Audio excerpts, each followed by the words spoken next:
Hey, I'm Molly Karen Rose, and you are listening to the First Take podcast. Progressive helps you get a great rate on car insurance, even if it's not with them. They have this nifty comparison tool that puts rates side by side, so you choose a rate and coverages that work for you. So let's say you're interested in lowering your rate on your car insurance. Visit progressive.com to get a quote with all the coverages you want. You'll see Progressive's rate, and then their tool will provide options from other companies, all lined up and easy to compare, so that all you have to do is choose the rate and coverages you like. Progressive gives you options so you can make the best choice for you. You could be looking forward to saving money in the very near future. More money for, say, a pair of noise-canceling headphones, an Instapot, more puzzles, whatever brings you joy. Get a quote today at progressive.com. It's one small step you can take today that can make a big impact on your budget tomorrow. Progressive Casualty Insurance Company and affiliates. Comparison rates are not available in all states or situations. Prices vary based on how you buy. Good morning. Appreciate you spending part of your Memorial Day here with us on First Take. Thank you to all the fallen soldiers who gave their lives to help protect the greatest country in the world, the ultimate sacrifice, and we are forever grateful. I'm Molly Karen Rose. That is Max Kellerman. That is Stephen A. Smith. Yo, yo. The jacket is fly. We need to shout out Chicago Playground. Ask and you shall receive when you are Stephen A. Smith. I also got one. I cannot wait. And I want to mention, we're going to be traveling again, First Take. Very excited about that. That's one of my favorite parts about this job is getting to see the fans. And we're going to be going to a bunch of HBCUs as well. So we're really looking forward to it. And now I got a fresh fit. I can stay warm. So it'll be good. As you know, me, I'm a graduate of Winston-Salem State University at HBCU. Very, very proud. More proud of them than I am of other people right now. Okay. And them damn Knicks. But that's all right. That's all right. I'm not going to be distracted. But Chicago Playground, shout out to them. Thank you for that. This is a beautiful, beautiful jacket. For sure. I asked and I have received. They took care of me. The color blocking all fresh. And thanks to Donovan Mitchell for wearing it. I saw that because Donovan Mitchell was wearing it, and then CP3 connected me with the people, at Chicago Playground that did this. CP3 with the assist. Made it happen. All right, speaking of CP3, let's go to some playoff basketball, guys. The Suns and Lakers all knotted up 2 games apiece. Injuries dictating much of the series. First it was CP3, now it's Anthony Davis. Davis missed the second half of Game 4 versus the Suns with a groin strain in their 192 loss to Phoenix. AD came into the game playing on a sprained left knee that he suffered in Game 3, landing awkwardly after executing a chase-down block on Devin Booker. Davis will be day-to-day on a return, according to Woj. Here's LeBron. Well, I mean, it's next man up. And obviously, if he's not ready for Game 5, it's going to be a tough blow for our ball club. But, next man up. And we've been like that all year. And, we're going to have to be like that in the hostile environment in Game 5. These shoulders was built for a reason. And, if it takes for me to put some more on top of it, then so be it. Win, lose, or draw. I'm ready for the challenge.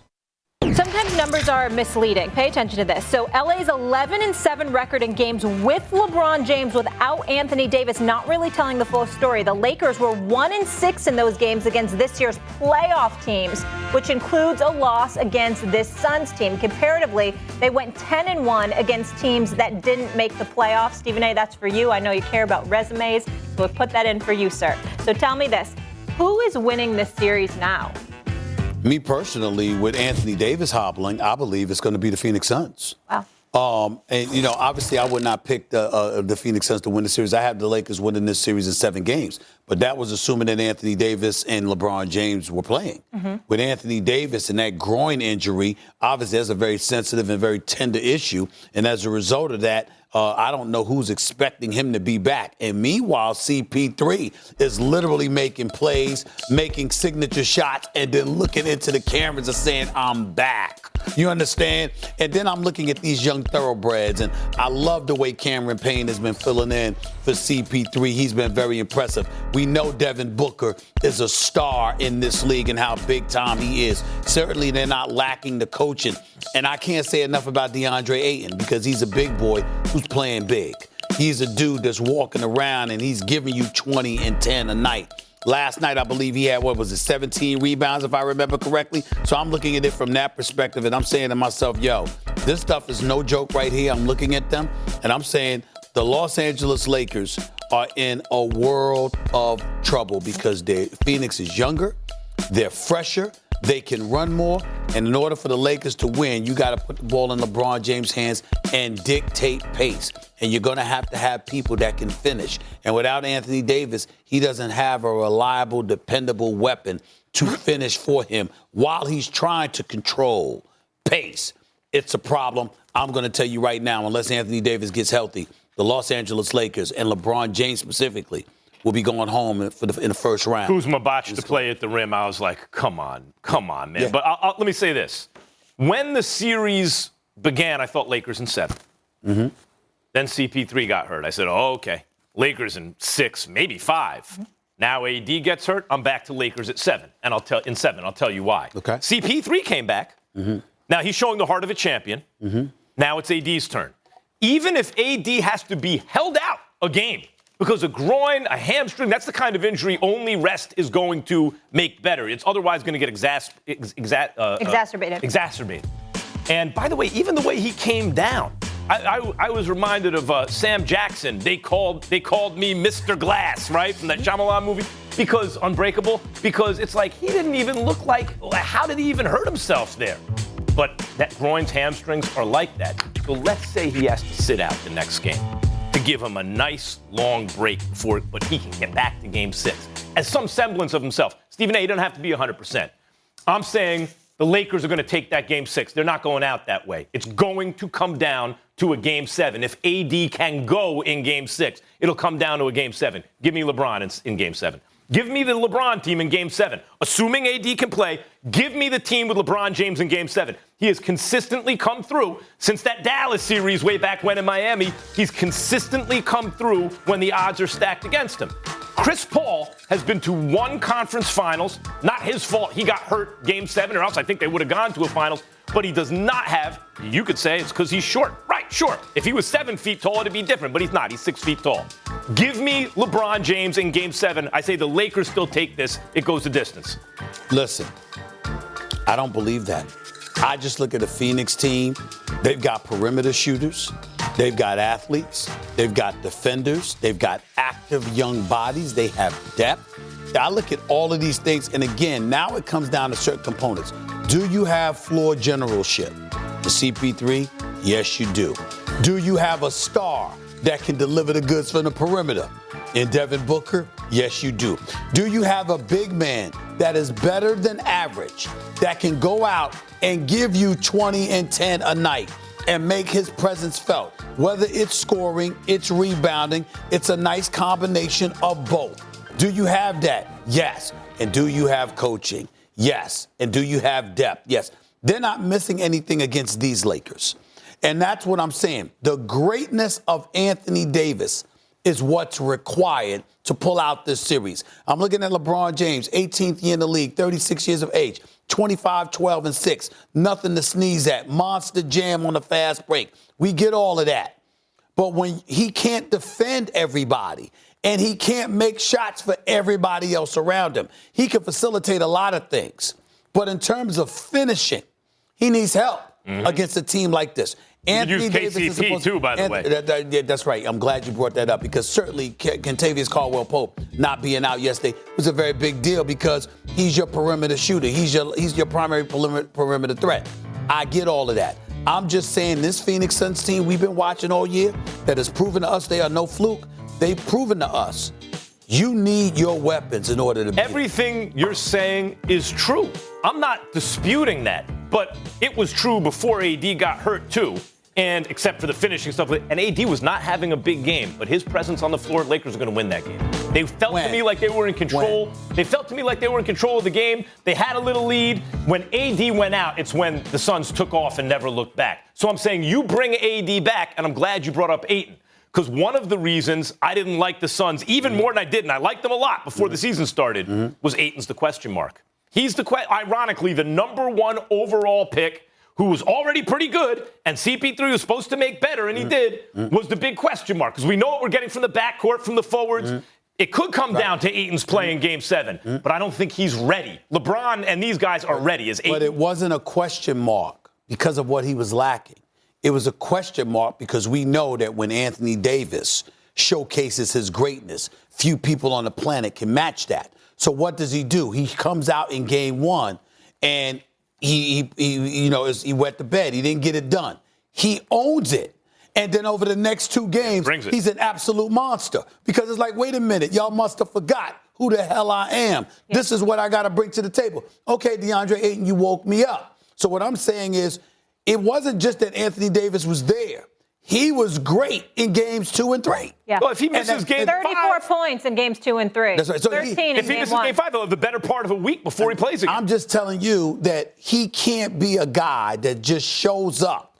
That's not enough against this team. Would they have won game 4 if AD didn't go out of the game? Because he was not having, he passed 6-8 points, something like that. I believe they would have. But what I'm saying to you is, all I'm trying to say is the greatness of Anthony Davis is required to win this series. Not just Anthony Davis, the greatness of Anthony Suns Davis. in 7, right? Right now, yeah. Lakers in 7. At the end of the day, it was about the old guys. This was the first time in NBA history 2 players older than 35 led their teams in points and assists. Age ain't nothing but a number. We'll keep it moving, guys. Let's get to another hot button issue in this playoff series: fan interaction and protecting NBA players. We had another concerning incident, this time in Boston, and the ire was directed at Kyrie Irving. A Celtic fan was arrested after allegedly throwing a water bottle at the former Celtic. The bottle missed Irving, who was walking towards the tunnel following the Nets' 141-126 win on Sunday night. Kyrie, talk to me. It's unfortunate, that sports has come to a lot of this, kind of crossroads where you're seeing a lot of old ways come up.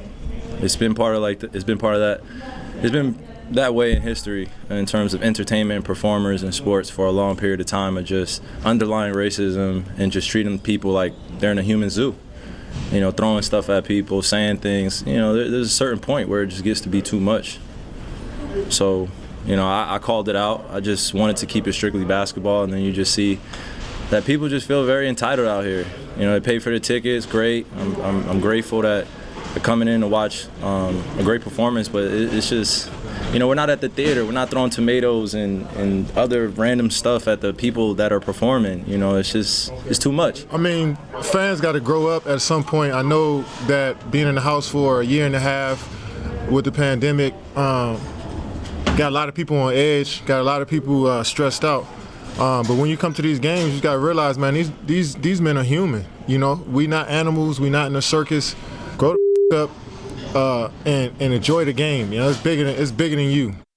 I think that was so well said by KD there. I just want to remind you guys, this is the second time a fan has thrown something at a player while they were leaving the court this postseason. We saw a Sixers fan banned from Wells Fargo Center after dumping popcorn on Russell Westbrook while he walked off the court during Game 2 of the Wizards' first-round series against Philly. Stephen A., how does the league handle this? How do we as the media handle this moving forward? Well, first of all,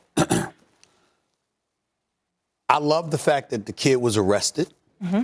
I hope he's still in jail. I don't know if they took him to jail, but if they did it, they should have. And if he was taken, he should still be there.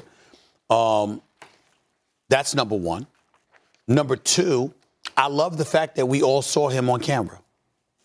I think that shame and humiliation is an important deterrent, because a lot of times people are emboldened because they get to hide. And when you show that everything's going to be brought to light, then that serves as a potential deterrent. Number three, in the interest of fairness, I also think that's important, because we all know that the players, the athletes themselves, they would be in this position. They would be put front and center, and their faces would be treated like mugshots if they were to engage in any kind of insidious behavior. And so I love that. But the NBA, as I said last week, everybody needs to be on alert. Now, the racism and all of that stuff that Kyrie alluded to, I also want to point out there's a whole bunch of people in that crowd that pointed out the kid who threw that bottle. Okay? So I think that's incredibly important to point out, that it wasn't people turning a blind eye and a deaf ear. They were like, oh, no, that was him. And everybody pointed that kid out. And it was a beautiful thing that they did that, because that's incredibly important, particularly with Boston and its history to some degree, which is what Kyrie Irving alluded to. Having said all of that, let's take this a step further, because as I said last week, Max, it's not just about the fact that George Floyd was murdered by Derek Chauvin, the cop in Minneapolis, and then there was social justice issues and protests and initiatives that were taking place. You had a whole bunch of people that were stuck home. like Kevin Durant alluded to. And they've been waiting to get at these players. They've been waiting to get at them. I don't believe they came to the court, even though Kyrie, you could say it was classless or whatever, he stepped on the leprechaun at midcourt and all of this other stuff. I don't believe for 1 second that things like that prompt somebody to do the kind of stuff that we saw. Here's that incident you just alluded to where he's stepping on the leprechaun. I don't believe that's what did it. I believe you've got folks who come to these games and they have an agenda. They know exactly what they want to do ahead of time. I really, really do, particularly with these players. Now, at some point in time, white America is going to have to wake up and stop trying to act like racism is a thing of the past.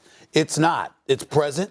And in my estimation, the reason why I'm able to be cool and calm about it is because I'm not apologizing for saying this.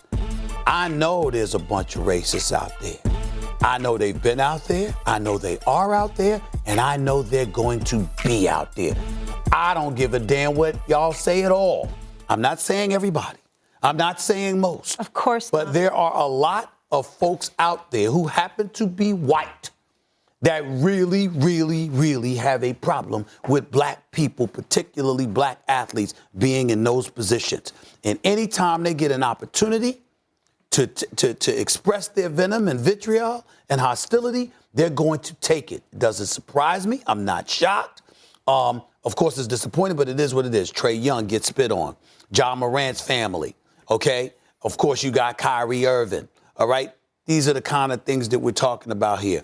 White men coming at black men, and in a secure, insulated environment where you don't have to worry about direct retaliation, because, and Russell Westbrook, of course, because you know they're going to be restrained. That's what's going on. We understand it. Don't be surprised by it. It's incredibly disappointing. The leagues, the media, and everybody else is just going to have to stand up and say, we know who the hell you are. We know what you are. We're not surprised by it. You'll be dealt with. That's what you do. I'm not convinced that maybe Kyrie doing that on the on the logo maybe did inflame things more. It's obviously not an excuse to throw something at a player. Leave the guy who's wearing a Garnett jersey, right? Like Garnett was a dude who gave everything to the organization, the whole Celtic pride thing and everything. And Kyrie, maybe they felt like, no, he didn't. He said he wasn't going to leave. Then he bounced, and then he comes back and disrespects the logo. That is not an excuse. But did that precipitate it? Did they have it? Was it premeditated? I don't know. I have no way of knowing that. I do know this, Stephen A. To me, this is something new. You could say, well, it's like a continuation, but to me, it's something new. I'll tell you why. Because everyone saw it led TV shows. We talked about it on this show a lot. What happened when a fan spat, when a fan threw popcorn? What happened? Indefinite ban. Mm-hmm. And people can say, well, it's not a lifetime ban. What's the difference? A lifetime ban can be lifted. Yeah. This is like an indefinite ban. Like, you ain't coming, like, until further notice, you're out of here. And the fans saw that and did it anyway. That bothers me. Because to me, that is something new. It's like, consequences be damned. Why? He doesn't want to get caught. But if I do get caught, whatever. This is worth it. I think what KD said was so excellent. And it's not even what we showed. Here's the quote. Have some respect for the human beings. He said, we're not in a circus. And have some respect for yourself. Your mother wouldn't be proud of you throwing water bottles at basketball players or spitting on players or tossing popcorn. So grow the expletive up and enjoy the game. It's bigger than you. But, right, have some respect for yourself. I always say, we talk about this sometimes, Stephen, and you're like, well, you can't say that. It's not a good reflection on the people who raised you when you behave that way. Mm-hmm. It's a bad reflection. And I'm torn about showing people, because I don't like shame generally used to teach behavior. But on the one hand, if you show them, it is disgraceful. On the other, maybe some people think they get some clout from doing that. Like in baseball games, remember once upon a time, guys would jump out on the field and do all kinds of wild stuff, and the cameras always show them like a sideshow. And after a while, they realized this encourages copycat behavior. So what did they start doing? They wouldn't show it. Mm-hmm. And that's what Kenny Smith brought up on TNT, and they had a really interesting conversation because Shaq and Charles were like, fans have always been this way. And Kenny said, I think it's very concerning potentially showing their faces because, Max, what you're alluding to, we see this with mega crimes where people are seeking attention and they're seeking fame. So it's really a double-edged sword because, yes, they should be shown, because if it was a player who threw something, it'd be all over, posted over everything. But it is concerning if we're going to get more of these acts because people are looking for attention. People are looking for attention when they're not concerned about the repercussions and ramifications. Absolutely. So if all I have to do is get cuffed and then I have to leave the arena, all right, you might ban me from the arena and I might not give a damn about going to a Celtics game. But if I got a $5,000 to $10,000 fine that I'm going to have to pay, if not more, and I'm going to do some time, and everybody in the area is going to know who I am, if not the country, and I'm shamed in that regard, certainly that can be a deterrent. And this is the thing that we also have to pay attention to. And I'm not getting political here, but damn it, I'm going to say it. It's First Take. You know what time it is. We've made so many things partisan. You know, there was a riot that took place at the U.S. Capitol this past January 6th. Yeah. And there is I know people have been arrested, and I know people are expected to pay a stiff penalty, but they're few and far between compared to the inordinate amount of folks that showed up in the nation's capital and threatened the lives of elected officials. And what kind of price are you paying? The bottom line is, if you don't show the world that there's a price that you have to pay for such egregious behavior, that's right, you're going to serve as an enabler and basically encouraging other people to get away with that. That's right, and that was partisan. One party were insurrectionists, and now we're blocking, an investigation into it. But that is partisan. This is not partisan, and it's not the NBA either. This is, like legal ramifications. That's for the law. And that's what I mean when I say when you enter an arena, you don't exit the United States of America. You don't exit the state you're in. It's not an embassy. You're not subject to different laws. The NBA can only do so much. They can ban you from the arena. They can have you removed, ban you from the arena. What else can they do? At the next step is you're subject to legal prosecution. And they should be. That's right. I'm just saying that's not on the NBA.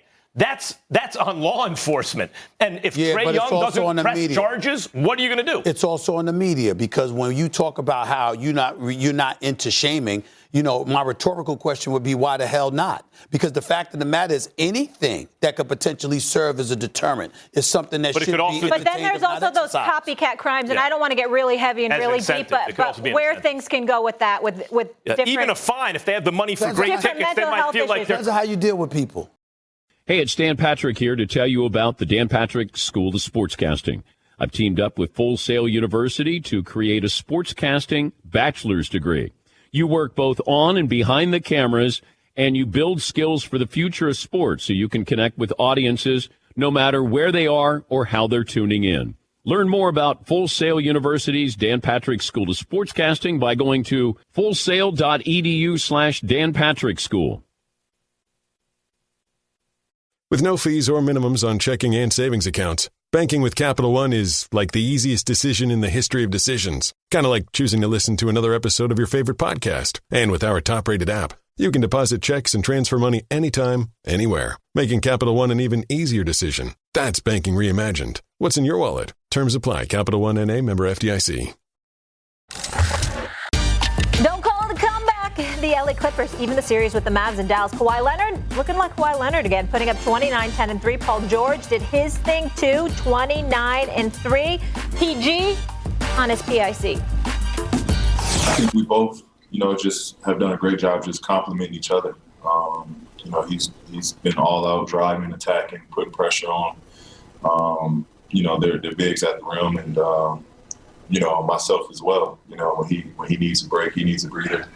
Now I'm in attack mode, and I'm trying to give him a break. So I think we're just doing a great job countering each other, it's fun. This is ultimately what we wanted to get to, being able to share the court together and do it on both ends together. All right, so the Clippers have turned things around behind some stellar play by Kawhi, who's averaged over 35 while shooting over 70% from the field the last 3 games. Hey now, Kawhi, first player to average 35 points while shooting 70% over a 3-game span in the playoffs since the shot clock era began in the 50s. Max Kellerman, are you no longer concerned about your boy Kawhi and those Clippers? I've never been concerned about Kawhi. Kawhi, as I keep saying, is one of the greatest postseason performers ever. Ever. There are very few who have ever played who are as good under pressure as Kawhi.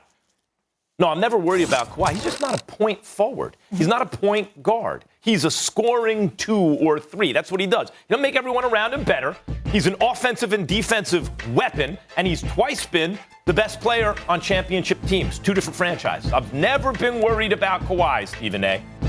I was worried about Ty Lue because I couldn't understand. Adjustments needed to be made, right?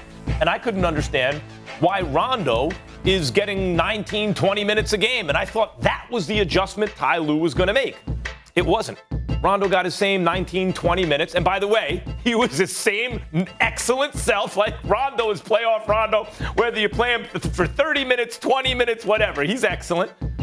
But Ty Lue did make an adjustment. He went small. Batum got the lion's share of the minutes that were going to bigs before. And that made the difference. Luka being hurt, obviously. But Ty Lue's adjustment made the difference. Kawhi is not that kind of player. He's not. You could say, well, LeBron could be like a coach. That's not Kawhi. He's not a point forward. He's not going to run your offense. He's going to do Kawhi, which is basically never miss a shot and play great defense. That's what he does. I'm not worried about him. It's Ty Lue, and he showed something last night. I was scared because I got love for Ty Lue and his coaching staff because I've known them for years. I was scared, and I love me some Paul George as a person just as much as a player. I was scared to death. Clippers about to get swept.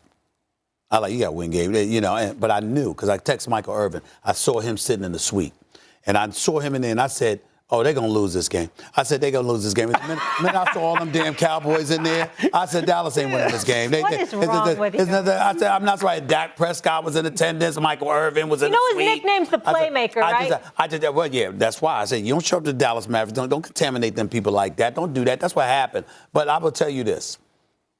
Charles Barkley's right. I don't think the Dallas Mavericks are winning another game this series. And I went from being scared that the Clippers were on the verge of getting swept to saying Dallas Mavericks ain't going to win another game this series. Here's why. Kawhi looks sensational over the last 2 games. And he did something that I wanted him to do, which he called on the team to just clamp down, be better defensively, spoke up. That's a good thing, galvanizing the troops. Remember, I've never complained about his numbers, never complained about his ability, is that ability to lead, which LeBron and others have done, which I thought he was sorely lacking. All right, still got something to prove in that regard, but it is what it is. Kristaps Porzingis, I don't want to hear another word about him. He's just not that dude. He's just not that dude. I mean, 7 points last night. 18 points last night, 7 points in game 3, 18 meaningless points last night. You're minus 21 when you're on the court. Luka Doncic has nerve damage in his neck. I don't know how you get over that in the next week. Nerve damage in your neck. And I appreciated Charles. That hurts me, you just saying it. I appreciated Shaq giving him props for playing hurt the way that he did. We really should appreciate Luka being out there and really doing what trying. He could do, whatever he could do. I mean, you could see it was a struggle for him to lift his head up. It was a struggle for him to lift his head up. He was hurting that bad, but he had no help. And then that brings me to Dallas. And anybody that knows me knows I go back a very long ways with Rick Carlisle, who I got a lot of love for. We've known Mark Cuban for years. We got a lot of love for Mark Cuban. He's a friend of this show. I got to say this about them.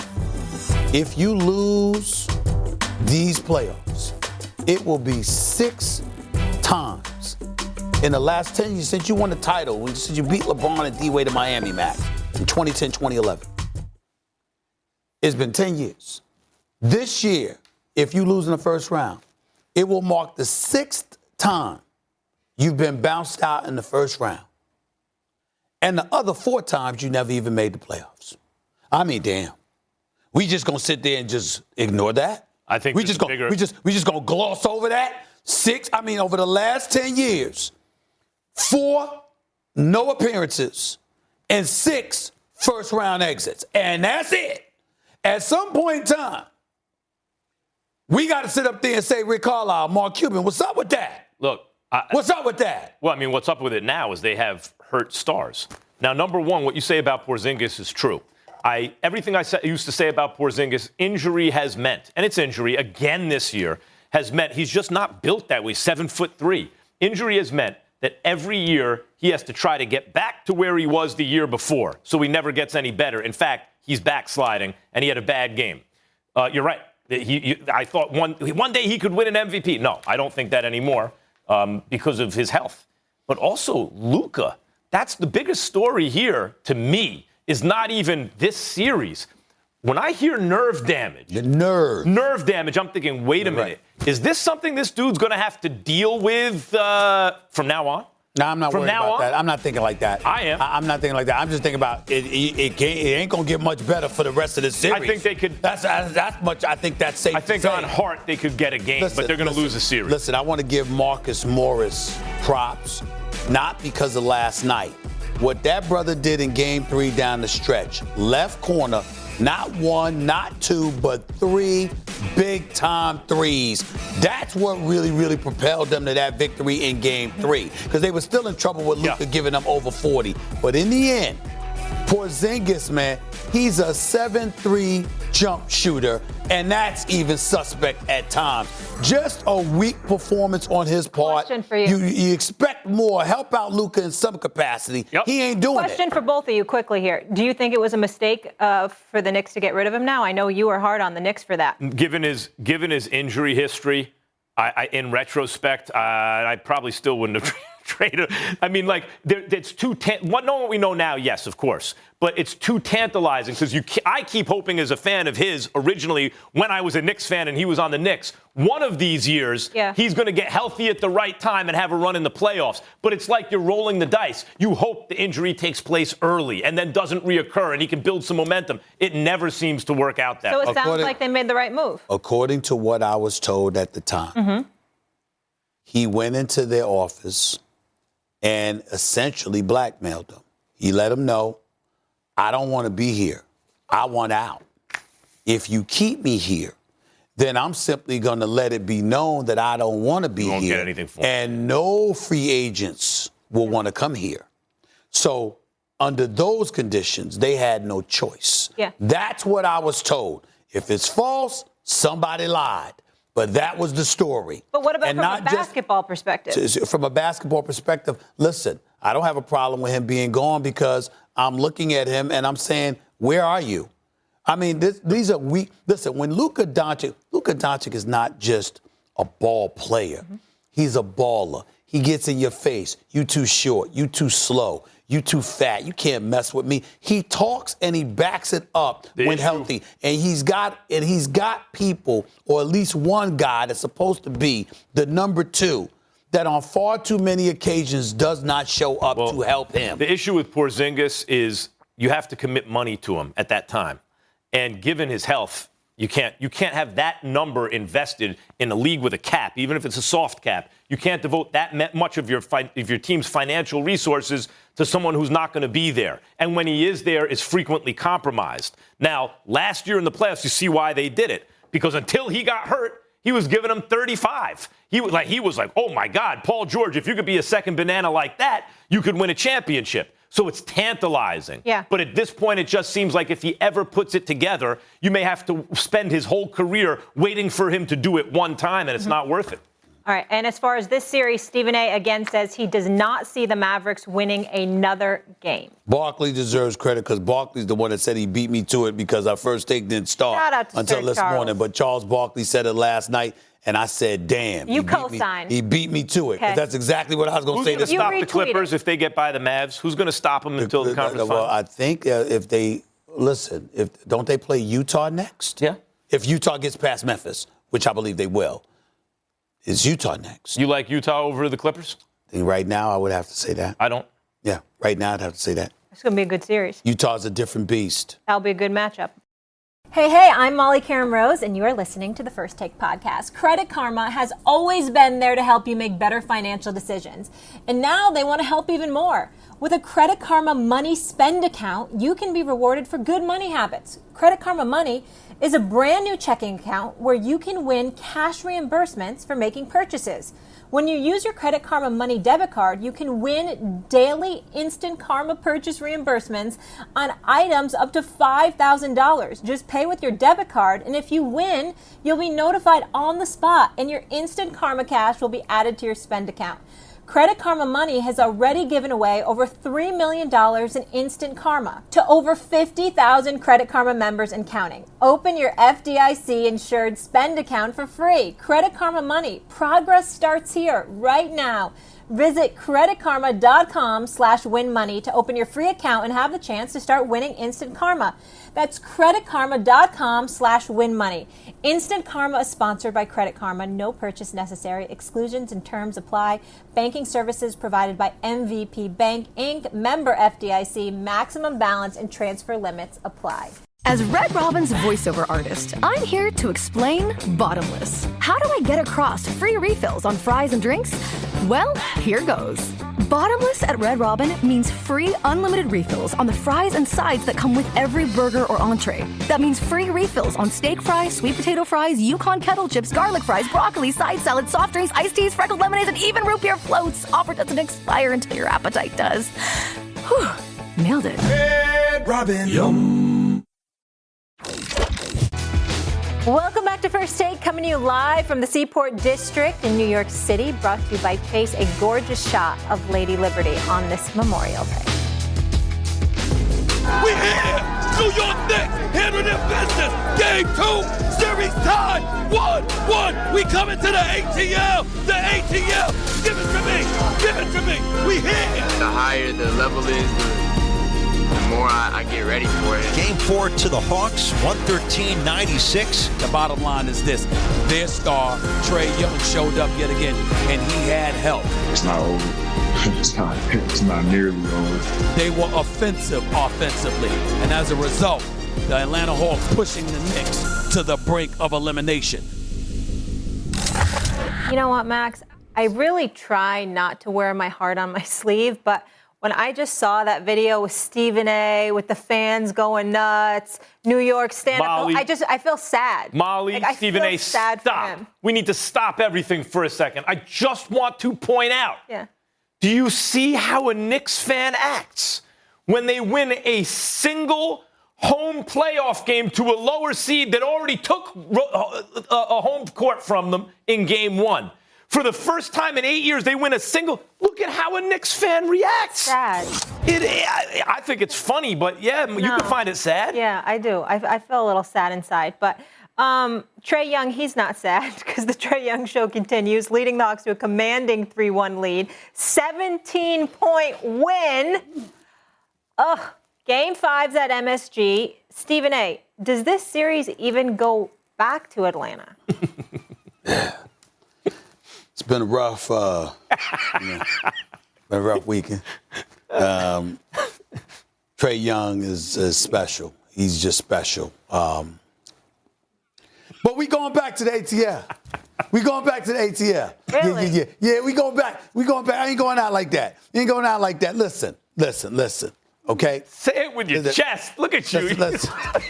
Is this faith? It is. Are you just trying your lips to God's ears trying to make things happen? Listen, I'm not a typical nauseating, disgusting Cowboy fan. You never saw me out there when the Knicks were stinking up the joint, acting like we gonna win the championship next year, like the Dallas Cowboys do every week. I've never done it. I'm just talking about a game. I'm just talking about game. You gotta take one game at a time. We're not here to talk about the past. Cowboys have been in the playoffs. We're not here to talk about the past. We're not here to talk about the past. Well, you know, Knicks have been in the playoffs since 1999. It's just that they stunk. But the bottom line is this: the point is that we're not here to talk about the past. We're gonna move forward. We're gonna focus on Wednesday night. Gonna take one game at a time. All right. Trae Young is averaging 27.5 points, 10 assists, shooting 47% from the field. He's just been spectacular. And then they got talent around him, and Herter and Collins and Hunter and these boys and Bogdanovich. I mean, Gallinari off the bench. Gallinari's balling. They can do what the Knicks can't do. They can make shots. And I'm gonna say this: let me be very, very serious and just take my emotions out of the side and just put on my basketball hat. I'm very, very proud of the Knicks and specifically Julius Randle this year and what he's been able to accomplish. He's the most improved player. He deserved the award. He got my vote for it, etc. He has been horrible in this playoff series. He is shooting 27% from the field. And contrary to what people try to say, one of the things that I don't get credit for, Max, sitting in this seat, is that I don't try to mess with people's money. I want them to get their money. That's true. By the way, that's true. Stephen A. in front of the camera and behind the scenes does not want to mess with people's money. That's true. You'll even say it like, I don't want to talk about anyone getting fired, coaches and I don't want to mess with their money. I want you to get paid. A lot of times I wait until a player gets his contract and then I'll sit up there and talk about. Now, obviously, we got to take these into consideration, cap hits and all of this other stuff. But Julius Randle has proven he's not a number one option. You're going left. I don't give a damn if he's got to go right up the hill, around the corner, down the block. He's coming back left, and everybody knows it. And so Nate McMillan, being the great coach that he is, game plans for it. Julius Randle is pushing people off and getting physical just to get off his left-handed shot because him and R.J. Barrett, I know R.J. Barrett's got youth on the side, but damn it, the two of them, they're going left. They're using their left hand. No suspense, no intrigue, no nothing. And against a talented squad like the Atlanta Hawks, you got to do better. And the reason why, even though R.J. Barrett is young, I'm bringing him up because he's shooting 27% from three-point range in the 30s from the field. I'm going to say this to R.J. Barrett and the Julius Randle. Derrick Rose is 32 years of age. He's been through a plethora of injuries. It's miraculous that he's back and balling, averaging 22.8 points per game for the New York Knicks, shooting about 50% from the field and from three-point range. Derrick Rose is your best player. Y'all can't give him more help than that. That's where their limitation lies, Max. Yeah, and in closing, they don't have enough talent. In closing, I'm gonna say this. You're right. It was never about talent. It was about will over skill because we knew that the skill belonged to the Atlanta Hawks, and I thought the Knicks had enough will to steal one game in Atlanta and come back with home and reclaim home court advantage. But in the end, what it comes down to is you, R.J. Barrett, I'm going to bring this up, Max. The number 1 overall pick in that draft is Zion. The number 2 overall pick in that draft is Ja Morant. And then there's you. Come on. Well, Derrick Rose. You got to give something a little more than that. Derrick Rose was a prodigy. None of these dudes were. Derrick Rose was the MVP at 22. The remains of Derrick Rose is going to be better than any of these dudes are ever going to be because he has all-time great, oh, my God, did you see that? I'll always remember this player kind of talent. Julius Randle, Stephen A., he can only go left since he got in the league. Everyone knows that. But here's the problem with Randle. I don't even think he's a number 2 scoring option, not on a championship contender. He's a third option.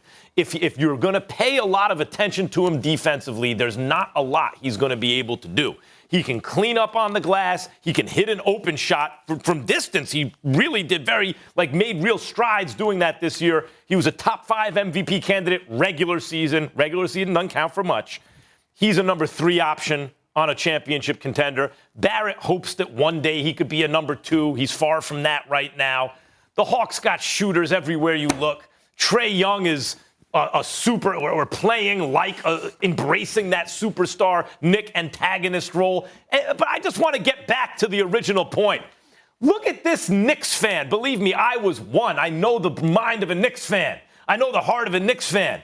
You came in and celebrated one single home playoff. You said not like a Cowboys fan. It was exactly like a Cowboys fan. Like you just won the chip. Not at all. It was one game. Not at all. No. The people outside, we were euphoric. We were happy because the New York Knicks had tied the series 1-1, and we were going to Atlanta to try to reclaim home court advantage. Ain't nobody talking about them beating Philadelphia or Brooklyn. We know better than that. Dallas Cowboy fans go 1-15. No, we're going to win the Super Bowl next year, right? No, we're going to win the Super Bowl. We didn't do that. Knicks fans didn't do this. I'll never compare myself to the Cowboy fans. But like I said, we here. It ain't over yet. I'm proud of you. It's not You're over here yet. for another game or two. It's not Stephen here. A., I'm proud of you because you said will over skill. You had the will. You got on that plane. You packed your bag. Exactly. And Julius Randle. You know, ATL. you checked RJ into the Barrett did hotel. not show up. And you had a heart filled with hope. Are you going to be rooting for the Nets? Because this is all going to be over for the Nets another game or two. You're going to start rooting for the Nets? Of course I will. Okay, Once the New York Knicks are gone, I will always root for New York first. Always root for New York first. There's a lot of people rooting against the Brooklyn Nets. I won't root against them. I won't root against them. They're from New York, baby. They're one of the five boroughs. They're one of the five boroughs. I'm going to give them love. Except for they'll never get more love from me than the Knicks. But I'm going to give them love. But I'm telling you this right now. Here's how you handle this, Tom Thibodeau, okay? Julius Randle's a big boy. You going left any damn way. How about getting those big boys in some foul trouble because you taking it to the rack? How about Tom Thibodeau not calling a play for you where you posting up with your backside of somebody 20 feet away from the basket where you got to turn around, dribble the ball, and you going back left. You literally can wait on Julius Randle's left side. Just wait. You can literally sit back and just go like this, y'all. You can literally just go like this. He's coming this way with his left hand. Just stay there and wait for him. Just wait for him. Now, if you want to contest the three, you can do that. But you literally can just stand there with your hands in your pocket. If he's going to drive, you literally can wait for him to come to the left. Come to the left. He's coming back left. He's coming left. And RJ Barrett came on First Take, and he said, I got news for you. I'm right-handed. I said, I don't give a damn. You never use it. We don't see your right hand. You're going left too. You got to be more versatile. That's on offense. That's what's happening. What about the defense? You got to run some guys off the three-point line? Yes. I mean, you got to do something. And by the way, Isaiah Thomas has said this on countless occasions because I believe it's the only way to beat the Brooklyn Nets. Don't double anyone. Make luck. Sure. Listen. If they score on you, they score on you. But at least you have someone that's in front. You're in front as a defender. That's all you got to. If you're the New York Knicks, make Atlanta beat you. Even if you switch it, make sure somebody's in frnt of everybody. No doubling. Do this. Get a refundable ticket. All right. No. I'm not going to do that. I'm coming back to the ATL. The Wednesday night, we going to win at the Garden, and we going back to the ATL Thursday. Hey, this is Bomani Jones. What's your favorite podcast? Let me tell you why that'll be number 2 after you listen to mine. 3 times a week, I'm going to challenge you to keep up with me as I discuss topics from the latest in technology and music, and people getting dunked on. Also, you'll get the very best analysis of the games, and we watch them with encyclopedic level historical connection. Plus, we have got a community of guests that you'll feel like are your closest friends in no time. Listen and subscribe to The Right Time with Bomani Jones Podcast, wherever you get your podcasts. Wherever you get your podcasts. Wherever you get your podcasts. Wherever you get your podcasts. Wherever you get your podcasts. Wherever you get